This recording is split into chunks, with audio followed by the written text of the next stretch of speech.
घराचे नंदनवन बनवा भाग 1। नमस्कार मंडळी, कसं चाललंय सगळं? आज आपण ज्या विषयावर गप्पा मारणार आहोत ना, तो विषय तुमच्या, माझ्या आणि या जगातल्या प्रत्येक माणसाच्या अगदी काळजाचा विषय आहे। तो विषय म्हणजे आपलं घर। होय, घर, तीच जागा जिथे दिवसभराच्या धावपळीनंतर, थकव्यानंतर आपण विसावा घेतो। पण मित्रांनो, आज या संवादाची सुरुवात करण्याआधी मी तुम्हाला काही प्रश्न विचारू इच्छितो। अगदी मनापासून उत्तरं द्या स्वतःला। जेव्हा तुम्ही घरात पाऊल टाकता तेव्हा तुम्हाला खरंच शांत आणि प्रसन्न वाटतं का? की दारात पाऊल ठेवताच मनावर एक प्रकारचं दडपण येतं? तुमचं घर हे प्रेमाचं मंदिर आहे की रोजच्या कटकटींचं रणांगण झालंय? आणि सर्वात महत्त्वाचं म्हणजे, लाखो रुपये खर्च करून सजवलेल्या त्या 4 भिंतींच्या वास्तूत खरंच सुख आणि समाधान नांदतंय का? जर या प्रश्नांची उत्तरं शोधताना तुम्हाला आतून थोडी अस्वस्थता वाटत असेल तर काळजी करू नका। भावे यांचं घराचे नंदनवन बनवा हे पुस्तक खास तुमच्यासाठीच आहे। बघा, विटा सिमेंटने भिंती उभ्या राहतात, त्याला आपण इमारत म्हणू शकतो, पण त्याला घर म्हणता येत नाही। घर तेव्हाच बनतं जेव्हा तिथल्या माणसांची मनं जुळतात। लेखकांनी खूप सोप्या शब्दांत सांगितलंय की आपल्या रोजच्या वागण्यातले छोटे छोटे बदल, हो अगदी छोटे बदल, आपलं घर स्वर्गापेक्षाही सुंदर कसं बनवू शकतात। या प्रवासात लेखकाने एक जबरदस्त विचार मांडलाय। ते म्हणतात, आपलं घर हे एक पॉवर स्टेशन आहे। आपण बाहेरच्या जगात जी लढाई लढतो, काम करतो, त्यासाठी लागणारी ऊर्जा आपल्याला कुठून मिळते? तर घरातून। पण जर घरातच सततची कुरबुर, एकमेकांवर आरोप आणि भांडणं चालत असतील तर आपली बॅटरी चार्ज होण्याऐवजी डिस्चार्जच जास्त होईल ना। म्हणून सुखी संसाराचा पहिला नियम गाठ बांधून ठेवा, घरातल्या वातावरणात प्रसन्नता ठेवा। आता तुम्ही म्हणाल, अहो पण हे वातावरण बिघडतं कशामुळे? तर त्याचं मुख्य कारण आहे आपली सतत तक्रार करण्याची सवय। अनेकदा नकळत आपण जोडीदाराचे किंवा मुलांचे फक्त दोषच शोधत असतो। तू हे असंच का केलंस? तुला हे जमतच नाही, तुला किती वेळा सांगितलं तरी कळत नाही। अशा वाक्यांनी दिवसाची सुरुवात झाली तर शेवट गोड कसा होईल? लेखक म्हणतात, याला टीका करणे किंवा दोषारोप म्हणतात। आणि खरं सांगू, सततच्या टीकेमुळे समोरचा माणूस सुधारत नाही, हो उलट तो तुमच्यापासून दुरावतो, त्याचं मन कडू होतं। जरा विचार करा, तुम्हाला स्वतःला सततची टीका आवडेल का? नाही ना? मग ती इतरांना कशी आवडेल? त्यामुळे घराचं नंदनवन करायचं असेल तर आधी आपल्या जिभेवर ताबा मिळवावा लागेल। पोलीस इन्स्पेक्टर बनून एकमेकांच्या चुका शोधण्यापेक्षा एक चांगला मित्र बनून एकमेकांना सांभाळून घेण्यातच संसाराची गंमत आहे। तक्रार थांबवली की पुढची पायरी येते कौतुक। मित्रांनो, माणसाला पोटाच्या भुकेपेक्षा कौतुकाची भूक जास्त असते। आपल्याला वाटतं, माझं प्रेम आहे हे त्याला किंवा तिला माहीत आहेच, की मग ते बोलून कशाला दाखवायचं? इथेच आपण चुकतो। प्रेम हे व्यक्त केल्याशिवाय कळत नाही। पत्नीने केलेला स्वयंपाक असो, पतीने केलेली मदत असो किंवा मुलांनी केलेला छोटा प्रयत्न, मनमोकळेपणाने दाद द्यायला शिका।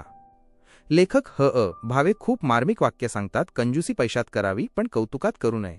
आज तू खूप छान दिसतेस, किंवा अरे वा, तुझ्यामुळे माझं काम सोपं झालं, ही साधी वाक्यम नात्यात जादू करतात। कौतुक हे संसाराच्या गाडीला लागणाऱ्या ऑइल सारखं आहे, ज्यामुळे घर्षण कमी होतं आणि गाडी सुसाट धावते। आणखी एक महत्त्वाची गोष्ट म्हणजे सहानुभूती। बऱ्याचदा भांडणाचं मूळ हेच असतं की आपल्याला फक्त आपलीच बाजू बरोबर वाटते। मी किती कष्ट करतो हे पतीला वाटतं, आणि मी दिवसभर किती राबते हे पत्नीला। दोघेही बरोबर असतात, पण फक्त स्वतःचा विचार केल्यामुळे वाद होतात। अशावेळी थोडं थांबायचं आणि विचार करायचा, त्याच्या जागी मी असतो तर मला काय वाटलं असतं? जेव्हा आपण समोरच्याची अडचण समजून घेतो तेव्हा रागाची जागा प्रेम घेतं। आणि हो, एक सोपा उपाय जो तुम्ही आजपासूनच करू शकता तो म्हणजे हास्य। तुम्ही ऑफिसवरून किंवा बाहेरून घरात येता तेव्हा तुमचा चेहरा कसा असतो? त्रासिक की हसरा? तुमच्या चेहऱ्याकडे बघून घरातल्यांचा मूड ठरतो बरं का। जर तुम्ही कपाळावर आठ्या घेऊन आलात तर घर हे घर नाही, तुरुंग वाटायला लागतं। त्यापेक्षा उंबरठ्यावरच बाहेरचं टेन्शन सोडा आणि एक छान स्माइल देऊन घरात या। तुमचं हसणं संसर्गजन्य असतं। बघा, घरातील वातावरण कसं क्षणात बदलतं। नंदनवन फुलवण्यात मुलांचाही मोठा वाटा असतो। आजकाल पालक म्हणतात, मुलं हट्टी झालीत, मोबाईलमध्ये असतात, ऐकत नाहीत। पण लेखक विचारतात, मुलं असं का वागतात? कारण मुलं अनुकरणप्रिय असतात। ती तुमचं बोलणं ऐकत नाहीत, पण तुमचं वागणं बघून तसंच वागतात। मुलांशी बॉस सारखं वागू नका, त्यांच्याशी मैत्री करा, त्यांना वेळ द्या। त्यांना ओरडण्यापेक्षा विश्वासात घेऊन समजावलं तर त्याचा परिणाम जास्त चांगला होतो। संवादाचा पूल बांधला की दुराव्याची दरी आपोआप मिटते।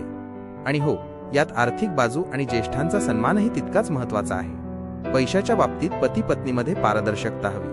अंथरूण पाहून पाय पसरले तर आर्थिक ताण येत नाही आणि मनशांती टिकून राहते। तसंच घरातल्या मोठ्या माणसांचा, सासू सासऱ्यांचा आदर हा घराचा कणा आहे। त्यांचा अनुभव आणि तुमचा उत्साह एकत्र आला तर घराचं नंदनवन व्हायला वेळ लागणार नाही।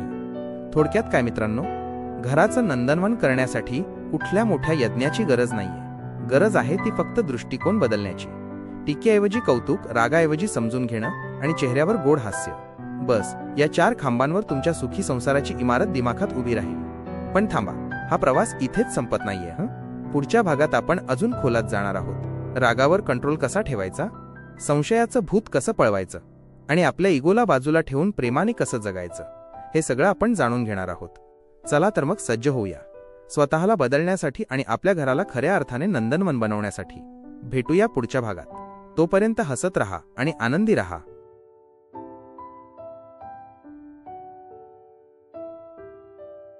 घराचे नंदनवन बनवा, भाग 2. नमस्कार मंडळी.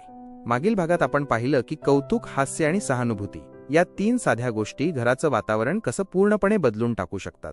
आता या प्रवासात आपण एक पाऊल पुढे टाकणार आहोत. आजचा विषय खूप खास आहे, कारण तो आपल्या घराच्या अशा एका कोपऱ्याशी जोडलेला आहे जो आपल्या सर्वात जवळचा असतो, तो म्हणजे आपली मुलं. या नंदनवनातली ती इवलीशी सुंदर फुलं. सोबतच आपण आपल्या सर्वात मोठ्या शत्रूचाही सामना करणार आहोत, आणि तो म्हणजे आपला राग. तर घराचे नंदनवन बनवा या ऑडिओबुकच्या दुसऱ्या भागात तुमचं मनापासून स्वागत. मंडळी, मागच्या भागात आपण एक गोष्ट पक्की केली. घराच्या भिंतींना रंगवून घर सुंदर होत नाही, तर माणसांचे स्वभाव सुंदर असावे लागतात. आणि या स्वभावांचा सर्वात पहिला परिणाम कोणावर होत असेल तर तो आपल्या मुलांवर. घरातलं नंदनवन खऱ्या अर्थाने फुलतं ते मुलांच्या किलबिलाटानेच. पण सध्या परिस्थिती काय आहे? अनेक पालकांची एक कॉमन तक्रार असते, मुलं आमचं ऐकत नाहीत, ती खूप हट्टी झाली आहेत किंवा ती आमच्यापासून दुरावली आहेत. लेखक ह.अ. भावे यांनी यावर एक अतिशय मार्मिक विचार मांडलाय. ते म्हणतात, मुलं ही मातीचा गोळा असतात. त्यांना जो आकार द्यायचा आहे तो कुंभाराला म्हणजेच आईवडिलांना द्यावा लागतो. जर मडकं वाकडं झालं तर दोष त्या बिचाऱ्या मातीचा नसतो हो, तो दोष असतो आकार देणाऱ्या हातांचा. तुम्ही कधी शांतपणे अगदी एकांतात स्वतःला विचारलंय का की तुमची मुलं तुमचं का ऐकत नाहीत? याचं एक साधे पण डोळ्यात अंजन घालणारं कारण लेखक सांगतात, ते म्हणजे उपदेशाचा अतिरेक. आपल्याला मुलांना सतत सूचना द्यायची सवय असते. हे करू नकोस, तिथे जाऊ नकोस, मोबाईल ठेव, जा अभ्यास कर. सकाळपासून रात्रीपर्यंत त्यांच्या कानावर फक्त नको नकोचे पडघम वाजत असतात. तुम्हीच सांगा, जर तुम्हाला कोणी सतत काय करायचं नाही हेच सांगत राहिलं तर तुम्हाला बंड करावंसं वाटणार नाही का? मुलांचंही तसंच असतं. लेखक म्हणतात, मुलांना उपदेशाची नाही तर उदाहरणाची गरज असते. मुलं कानाने ऐकून शिकत नाहीत, ती डोळ्याने बघून शिकतात. जर बाबा स्वतः तासनतास टीव्ही समोर बसून असतील किंवा मोबाईलमध्ये मान घालून बसले असतील आणि मुलाला ओरडून सांगत असतील की जा अभ्यास कर, तर मुलगा अभ्यास करेल का? अजिबात नाही. तो मनात म्हणेल, बाबांना चालतं मग मला का नाही? जर आई सतत घरात सासूबाईंची किंवा शेजाऱ्यांची निंदा करत असेल आणि मुलाला सांगत असेल की बाळा कोणाबद्दल वाईट बोलू नये, तर त्या मुलावर काय संस्कार होतील? त्यामुळे मुलांमध्ये जर तुम्हाला बदल हवा असेल तर आरशात बघा आणि आधी स्वतःमध्ये बदल करा. तुम्ही पुस्तक वाचायला घ्या, तुमचं बघून मुलगा आपोआप हातात पुस्तक घेईल. तुम्ही घरातल्या वयोवृद्धांच्या पाया पडा, मुलं आपोआप वाकून नमस्कार करतील. संस्कार हे बळजबरीने शिकवायचे नसतात मंडळी, ते आपल्या वागण्यातून त्यांच्यात झिरपायचे असतात. आणखी एक मोठी चूक आपण करतो, ती म्हणजे तुलना करणे. शेजारच्या पिंटूला किती मार्क मिळाले बघ, मावशीच्या मुलीचं ऍडमिशन झालं, तुझं काय? त्याच्याकडे बघ आणि शिक काहीतरी. ही वाक्यम मुलांच्या आत्मविश्वासाचा अक्षरशः चुराडा करतात. भावे सर खूप सुंदर उदाहरण देतात. ते म्हणतात, बागेत गुलाबही असतो आणि मोगराही असतो. गुलाबाला गुलाबासारखं फुलू द्या आणि मोगऱ्याला मोगऱ्यासारखं. जर तुम्ही मोगऱ्याला विचारलं की तू गुलाबासारखा मोठा का होत नाहीस, तर तो कोमेजून जाईल ना. प्रत्येक मूल वेगळं आहे. देवाने त्याला ओरिजिनल पीस म्हणून बनवलंय. त्याची तुलना करून त्याला कोणाची तरी डुप्लिकेट कॉपी नका बनवू.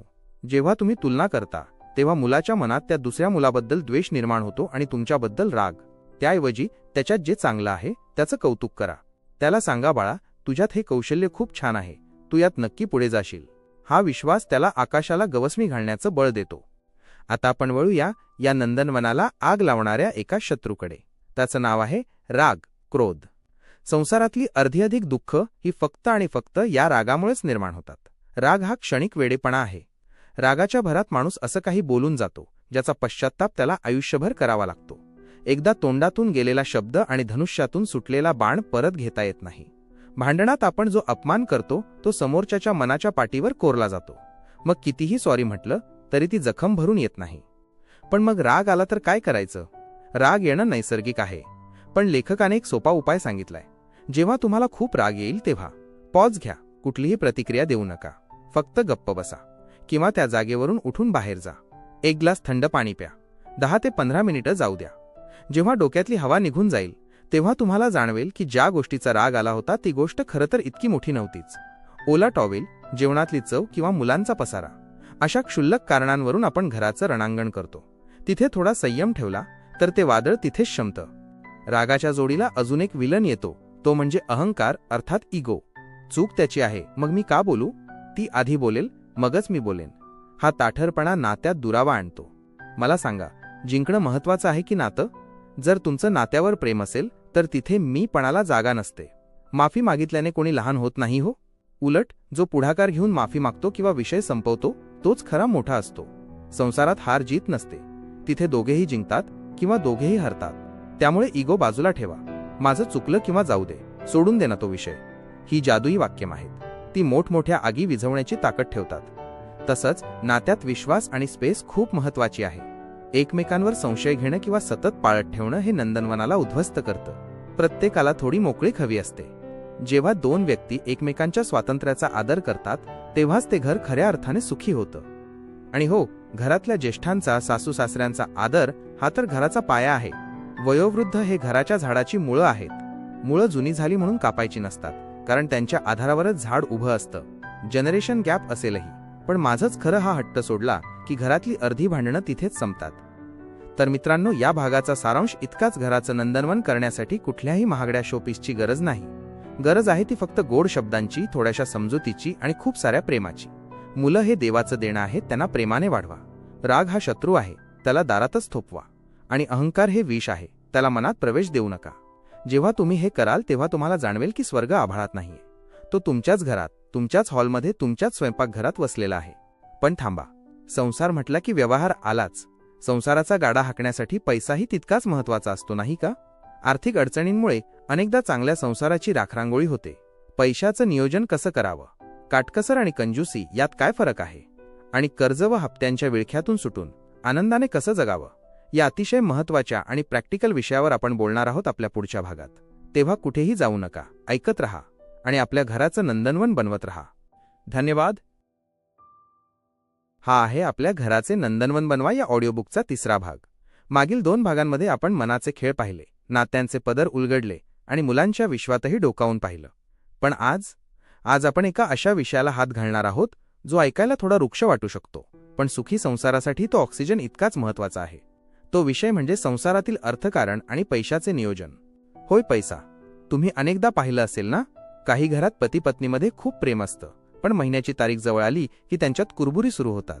पगार कधी होणार, हा खर्च कसा भागवायचा, तुम्ही तो नको असलेला खर्च का केला, आणि मग सुरू होतात वाद. लेखक भावे म्हणतात की संसाराचा गाडा हाकण्यासाठी प्रेमाची चाकण सुद्धा लागतात आणि पैशाचीही. जर पैशाचं चाक निखळलं तर प्रेमाचं चाक कितीही मजबूत असलं तरी गाडा पुढे जाऊ शकत नाही. घरात शांतता हवी असेल तर आर्थिक शिस्तही हवीच. यातली पहिली आणि सर्वात महत्वाची गोष्ट म्हणजे पारदर्शकता. काही घरात चित्र कसं असतं, पती किती कमावतो हे पत्नीला माहीत नसतं आणि पत्नी पैसे कुठे खर्च करते याचा हिशोब पतीला मिळत नाही. ही लपवाछपवी संसारासाठी घातक आहे हो. सुखी संसाराचा नियम सांगतो, पगार हातात आल्यावर किंवा बँकेत जमा झाल्यावर दोघांनी, हो, पती आणि पत्नीने एकत्र बसून त्याचं नियोजन केलं पाहिजे. या महिन्यात आपलं उत्पन्न एवढं आहे आणि आपले खर्च एवढे आहेत, हे दोन्ही बाजूंना आरशासारखं स्पष्ट माहीत हवं. जेव्हा तुम्ही जोडीदाराला विश्वासात घेता तेव्हा जबाबदारी एकट्याची राहत नाही, ती दोघांची होते. आणि समजा कधी आर्थिक अडचण आलीच तर एकमेकांवर बोट दाखवण्याऐवजी दोघे मिळून त्यातून मार्ग काढतात. त्यामुळे आजच एक नियम करा, पैशांच्या बाबतीत लपवाछपवी नाही, सगळं काही क्लिअर कट. दुसरा मुद्दा आहे गरजा आणि हव्यास यातील फरक ओळखणं. आजकालच्या जाहिराती बघून आपल्याला सतत वाटत राहतं, अरे माझ्याकडे हे नाहीये म्हणजे मी सुखी नाहीये. शेजाऱ्यांची नवी गाडी बघून किंवा टीव्हीवरची जाहिरात बघून आपल्याही मनात येतं, आपल्याकडेही हे हवंच. इथेच आपण फसतो. लेखक म्हणतात, दुसऱ्याशी तुलना करून केलेल्या खर्चामुळे क्षणिक सुख मिळतं पण दीर्घकालीन ताण येतो. आपली जुनी म्हण आहे ना, अंथरूण पाहून पाय पसरावे. याचा अर्थ प्रगती करू नये असा नाही, पण ती कर्ज काढून किंवा डोक्यावर ताण घेऊन नको. स्वतःला विचारा, तुमच्या गरजा काय आहेत? अन्न, वस्त्र, निवारा, शिक्षण आणि औषध पाणी. या गरजा पूर्ण झाल्या की माणूस सुखी होऊ शकतो. पण मोठा टीव्ही, महागडा फोन, ब्रँडेड कपडे या गरजा नाहीयेत, त्या इच्छा आहेत. जेव्हा आपण इच्छेला गरज समजतो तेव्हा बजेट कोलमडतं. त्यामुळे कोणतीही मोठी वस्तू घेण्याआधी स्वतःला 3 प्रश्न नक्की विचारा. 1. मला याची खरंच गरज आहे का? 2. याच्याशिवाय माझं काम चालू शकतं का? 3. आणि हे घेण्यासाठी मला कर्ज काढावं लागणार आहे का? जर उत्तरं तुमच्या विरोधात असतील तर थोडा ब्रेक घ्या. लक्षात ठेवा, समाधानी वृत्ती ही पैशापेक्षा मोठी श्रीमंती आहे. आता एक शब्द आहे ज्याचा अर्थ अनेकदा चुकीचा लावला जातो, तो म्हणजे काटकसर. काही लोकांना वाटतं काटकसर म्हणजे कंजूसी, पण लेखक भावे यांनी यातला फरक खूप छान समजावून सांगितलाय. कंजूसी म्हणजे काय? तर आजारी असताना पैशासाठी औषध न घेणे किंवा खराब झालेलं अन्न खाणे, ही झाली कंजूसी, जी वाईट आहे. पण काटकसर म्हणजे काय? तर पैशाचा योग्य वापर करणे, जिथे गरज नाही तिथे वीज बंद करणे, हॉटेलिंगपेक्षा घरी पौष्टिक जेवण बनवणे, ही झाली काटकसर. काटकसर हे शहाणपणाचं लक्षण आहे. घराचं नंदनवन करायचं असेल तर बचत ही हवीच. आजचा दिवस मजेत जगू, उद्याचं उद्या बघू हा विचार सोडा आणि भविष्यासाठी थोडी शिदोरी जमा करा. आणि हो, या विषयाशी जोडलेला एक भयानक सापळा म्हणजे कर्ज. लेखक म्हणतात, कर्ज हा असा पाहुणा आहे जो एकदा घरात आला की सहजासहजी जात नाही आणि जाताना तुमची शांतता घेऊन जातो. आजकाल क्रेडिट कार्ड आणि EMI मुळे कर्ज घेणं सोपं झालंय, पण आत्ता घ्या आणि नंतर पैसे द्या हे तत्व मनाच्या शांततेसाठी मारक आहे. जेव्हा डोक्यावर कर्जाचं ओझं असतं तेव्हा रात्रीची झोप उडते आणि माणूस चिडचिड करायला लागतो. त्यामुळे शक्यतो कर्जाच्या फंदात पडू नका आणि असलंच तर ते लवकरात लवकर फेडून कर्जमुक्त होण्याकडे लक्ष द्या. आर्थिक नियोजनासोबतच साधेपणा खूप महत्त्वाचा आहे. आजकाल आपण बघतो, लोकांना दाखवण्यासाठी वाढदिवस, लग्न समारंभावर पाण्यासारखा पैसा खर्च करतात. पण हा डामडौल कोणासाठी? जे लोक तुमच्या जेवणाचं कौतुक करून जातील ते तुमच्या मदतीला येतीलच याची खात्री नसते. त्यापेक्षा तोच पैसा मुलांच्या शिक्षणासाठी वापरा. साधी राहणी आणि उच्च विचारसरणी हा मंत्र आजही सोन्यासारखा खरा आहे. आणि सर्वात महत्त्वाचं, स्त्रियांचा सहभाग. स्त्री ही घराची खरी अर्थमंत्री असते. तिला बाजारातल्या भावाची आणि मुलांच्या गरजांची अचूक माहिती असते. त्यामुळे पुरुषांनी आर्थिक निर्णय घेताना पत्नीचा सल्ला नक्की घ्यावा. जेव्हा पत्नीला वाटतं माझा नवरा मला महत्त्वाचं समजतो, तेव्हा तिचा आत्मविश्वास वाढतो. त्यामुळे संसाराच्या बैठकीत अर्थकारणाची चर्चा दोघांनी मिळून चहाच्या घोटासोबत करावी, वादाच्या सुरात नव्हे. शेवटी एकच सांगेन, पैसा हे एक साधन आहे, साध्य नाही. पैसा कशासाठी? तर सुखासाठी. पण जर पैसा कमवण्याच्या नादात सुखच हरवत असेल तर त्या पैशाचा काय उपयोग? मुलांसाठी अफाट संपत्ती जमवून ठेवण्यापेक्षा मुलांनाच असं सक्षम बनवा की ते स्वतः पैसे कमवू शकतील. तुम्ही दिलेली संपत्ती कदाचित ते उडवून टाकतील, पण तुम्ही दिलेले संस्कार आयुष्यभर त्यांच्यासोबत राहतील. त्यामुळे पैशाच्या मागे धावताना नाती तुडवू नका, कारण खरी श्रीमंती बँकेच्या पासबुकात नाही तर घरातल्या हसऱ्या चेहऱ्यांमध्ये आहे. मंडळी, या भागात आपण आर्थिक शिस्त आणि काटकसरीचं महत्त्व पाहिलं, पण फक्त पैसा आणि स्वभाव असून भागत नाही. शरीर आणि मन तंदुरुस्त असेल तरच आपण या नंदनवनाचा उपभोग घेऊ शकतो. घरातलं आरोग्य कसं जपावं आणि सर्वात महत्त्वाचं म्हणजे घराला एक आध्यात्मिक अधिष्ठान कसं द्यावं, जेणेकरून मोठ्या संकटातही घर डगमगणार नाही, हे आपण ऐकणार आहोत आपल्या पुढच्या आणि अंतिम भागात. हा पुढचा भाग खूप खास असणार आहे, कारण त्यात आपण घराचं नंदनवन पूर्णत्वास नेणार आहोत. तेव्हा कुठेही जाऊ नका, ऐकत रहा. हा आहे आपल्या घराचे नंदनवन बनवा या ऑडिओबुकचा चौथा आणि अंतिम भाग. या सुंदर प्रवासाचा समारोप करताना आज आपण आरोग्य, आध्यात्मिक वातावरण आणि शेजाऱ्यांशी संबंध या 3 अत्यंत महत्त्वाच्या विषयांवर गप्पा मारणार आहोत. आतापर्यंतच्या प्रवासात आपण पाहिलं की मनाचे दरवाजे कसे उघडायचे, नात्यांचे बंध कसे घट्ट करायचे आणि संसाराचं अर्थकारण कसं सांभाळायचं. पण जर हे सगळं उपभोगण्यासाठी शरीर आणि मन तंदुरुस्त नसेल तर या सगळ्याचा काहीच उपयोग नाही. म्हणूनच आपल्या या शेवटच्या भागाची सुरुवात आपण एका जुन्या पण अत्यंत महत्त्वाच्या विचाराने करणार आहोत. पहिलं, सुख निरोगी काया. तुम्ही कितीही श्रीमंत असाल, घरात कितीही प्रेम असेल, पण जर घरातली माणसं सतत आजारी पडत असतील तर त्या घरात सुख टिकू शकत नाही. आजारपण हे केवळ शरीराला त्रास देत नाही तर ते मनाला आणि घराच्या बजेटलाही पोखरून काढतं. लेखक भावे म्हणतात की घराचं नंदनवन करायचं असेल तर आरोग्याची देवता तुमच्या घरात प्रसन्न असायला हवी. आजकालच्या धावपळीच्या युगात आपण आरोग्याकडे सर्वात जास्त दुर्लक्ष करतो. वेळ नाही हे कारण सांगून आपण व्यायामाला टाळतो आणि जिभेचे चोचले पुरवण्यासाठी आपण बाहेरचं तेलकट तिखट खातो. लेखकाने इथे गृहिणींना आणि कुटुंबाला एक आग्रहाची विनंती केली आहे की स्वयंपाकघर हे घराचं औषधालय असतं. घरात शिजलेलं साधं वरण भात किंवा भाकरी भाजी हे हॉटेलच्या पिझ्झा बर्गरपेक्षा लाख पटीने श्रेष्ठ आहे. जेव्हा घरातील स्त्री प्रेमाने स्वयंपाक बनवते आणि कुटुंब एकत्र बसून जेवतं तेव्हा त्या अन्नाचं पचनही चांगलं होतं आणि नात्याचं पोषणही होतं. घरातल्या आरोग्यासाठी नियम करा. आठवड्यातून किमान 1 दिवस तरी बाहेरचं खाणं टाळा आणि रोज सकाळी किंवा संध्याकाळी किमान अर्धा तास तरी सगळ्यांनी मिळून व्यायाम करा, फिरायला जा. जेव्हा पती पत्नी एकत्र फिरायला जातात तेव्हा फक्त शरीराचा व्यायाम होत नाही तर त्यांना एकमेकांशी बोलायला निवांत वेळही मिळतो. आरोग्य हीच खरी संपत्ती आहे हे विसरू नका. आता आपण वळूया घराच्या आध्यात्मिक वातावरणाकडे. इथे अध्यात्म म्हणजे केवळ देवापुढे अगरबत्ती लावणे किंवा तासभर पूजा करणे नव्हे. लेखक ह. भावे यांच्या मते अध्यात्म म्हणजे मनाची शांतता आणि कृतज्ञतेची भावना. ज्या घरात देवाबद्दल, निसर्गाबद्दल आणि वडीलधाऱ्यांबद्दल आदर असतो तिथे एक अदृश्य सकारात्मक ऊर्जा वावरत असते. तुम्ही पाहिलं असेल की काही घरात प्रवेश करताच खूप प्रसन्न वाटतं, कारण त्या घरातली स्पंदनं चांगली असतात. ही स्पंदनं कशी निर्माण होतात? ती होतात तुमच्या विचारांतून आणि वागण्यातून. लेखकाने सुचवलं आहे की दिवसातून किमान एकदा, शक्यतो संध्याकाळी, घरातील सर्वांनी एकत्र यावं. टीव्ही आणि मोबाईल बंद ठेवावा, देवासमोर दिवा लावावा आणि फक्त 5 मिनिटं शांत बसावं. याला आपण शुभं करोती म्हणू शकतो किंवा प्रार्थना म्हणू शकतो. जेव्हा सगळं कुटुंब एका सुरात प्रार्थना करतं तेव्हा त्यांच्या मनाची फ्रिक्वेन्सी एक होते. दिवसभराचा थकवा, ताण आणि नकारात्मक विचार गळून पडतात. तसेच कृतज्ञता हा आनंदी घराचा आत्मा आहे. देवाने आपल्याला जे काही दिलं आहे, एक छान घर, खायला अन्न आणि प्रेमळ माणसं, त्याबद्दल देवाचे आभार मानणे हीच खरी पूजा आहे. ज्या घरात अजून हवं अशी हाव नसते, तर जे आहे त्यात आम्ही समाधानी आहोत अशी भावना असते, ते घर खऱ्या अर्थाने नंदनवन असतं. यानंतरचा महत्त्वाचा मुद्दा आहे अतिथी आणि समाज. माणूस हा समाजप्रिय प्राणी आहे. आपण बेटासारखे एकटे राहू शकत नाही. आपलं घर हे समाजाचा एक भाग आहे. लेखक म्हणतात की ज्याच्या घरी पाहुणे येत नाहीत ते घर कधीच सुखी असू शकत नाही. आपल्या संस्कृतीत अतिथी देवो भव म्हटलं आहे. जेव्हा तुमच्या घरी कोणी पाहुणा येतो तेव्हा त्याचं हसून स्वागत करा, त्याला पाणी द्या, प्रेमाने चौकशी करा. आजकाल फ्लॅट संस्कृतीमुळे आपण आपल्या कोशात राहायला शिकलो आहोत. शेजाऱ्याच्या घरात काय चाललंय हे आपल्याला माहीत नसतं. पण लेखक आठवण करून देतात की संकटाच्या वेळी नातेवाईकांपेक्षा आधी धावून येणारा कोणी असेल तर तो म्हणजे शेजारी. त्यामुळे शेजाऱ्यांशी संबंध सलोख्याचे ठेवा, त्यांच्या सुखदुःखात सहभागी व्हा, थोडं जुळवून घ्यायला शिका. जर तुमच्या वागण्यामुळे शेजाऱ्यांना त्रास होत असेल, जसे की टीव्हीचा मोठा आवाज किंवा गाडी पार्किंगचा वाद, तर ते टाळा. सुसंस्कृतपणा हेच नंदनवनाचे कुंपण आहे. शेवटी या पुस्तकाचा आणि आपल्या संवादाचा समारोप करताना मी ह. भावे यांनी मांडलेले काही सुवर्ण नियम पुन्हा एकदा आपल्या मनावर बिंबवू इच्छितो. लेखक म्हणतात की घर हे विटांनी बनतं, पण होम हे माणसांनी बनतं. या घराला नंदनवन बनवण्याची जादूची कांडी कोणा दुसऱ्याकडे नाही, तर ती तुमच्याच हातात आहे. आणि त्या जादूच्या कांडीचं नाव आहे बदल. होय, बदल. दुसऱ्याने बदलावं याची वाट बघू नका. सुरुवात स्वतःपासून करा. तक्रार सोडून द्या, कौतुक करायला शिका. राग सोडून द्या, क्षमा करायला शिका. संशय सोडून द्या, विश्वास ठेवायला शिका. हट्ट सोडून द्या, समजून घ्यायला शिका.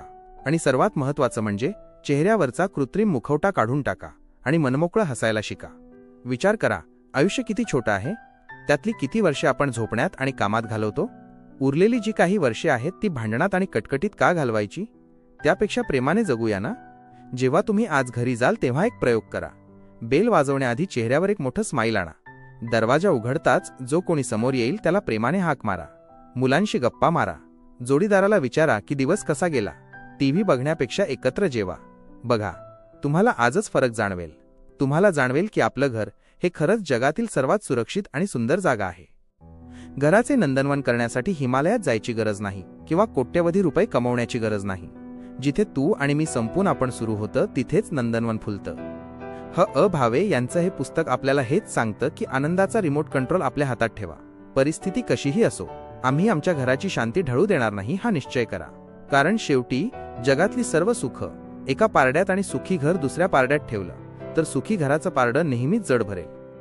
श्रोतेहो, तुम्ही हा वेळ दिलात आणि घराचे नंदनवन बनवा या पुस्तकाचा सारांश मनापासून ऐकलात, त्याबद्दल मी तुमचा खूप आभारी आहे. मला खात्री आहे की यातील विचार केवळ कानावर पडले नाहीत, तर ते तुमच्या मनापर्यंत पोहोचले आहेत. तुमचा संसार सुखाचा, समाधानाचा आणि आनंदाचा होवो. तुमच्या घराचं खऱ्या अर्थाने नंदनवन होवो हीच सदिच्छा. शुभम भवतु. धन्यवाद.